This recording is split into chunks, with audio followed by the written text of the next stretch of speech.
In the Nomadic People textbook document, the first thing you are going to do is step 1.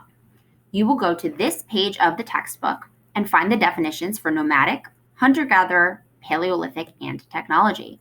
You will then rewrite the definitions in the middle column. For each word, you will also create a sentence about nomadic people using that vocabulary word. I did the first example for you. So the first word was nomadic, and the definition in the textbook was moving from place to place, usually following a food source. The sentence I chose to write was, she finally gave up her nomadic life and settled down permanently. Notice that this sentence helps to explain what nomadic means. Because this person gave up their nomadic life and settled down permanently, we can assume that nomadic must mean somebody who moves around quite often. The step 2 section of this document has 2 choices. You can either read this document or listen to a read aloud of this document and then answer the questions below. There are 2 questions associated with it, and each question needs to be answered in at least 3 sentences. You also do need to include evidence from the text. The first question asks, how did the food source of the hunter-gatherers impact their lifestyle?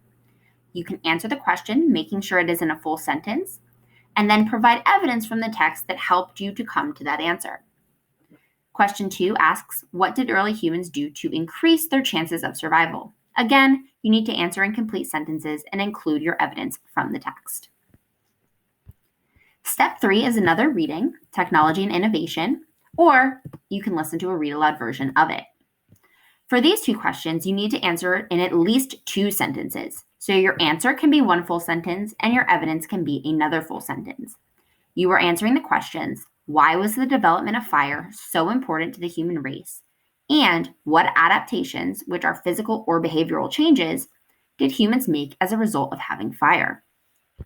Step 4 is another reading. You just need to read or listen to a recording of the social life in the Paleolithic era section of the textbook. Finally, step 5 is to summarize your learning by completing a graphic organizer. This graphic organizer will list the main ways hunter-gatherers organized themselves socially, used natural resources, and used land. You will notice that for the first 2, there are 3 bullets, and for the last one, there are 2 bullets. Make sure that you fill out all of the bullets. So in total, you should have 3 things listed for social organization, 3 things listed for natural resources, and 2 things listed for land use.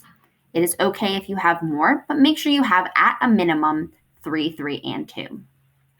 Finally, you're going to be answering the question, of all the things you listed in your organizer here, what do you think is the most revealing about hunter-gatherers?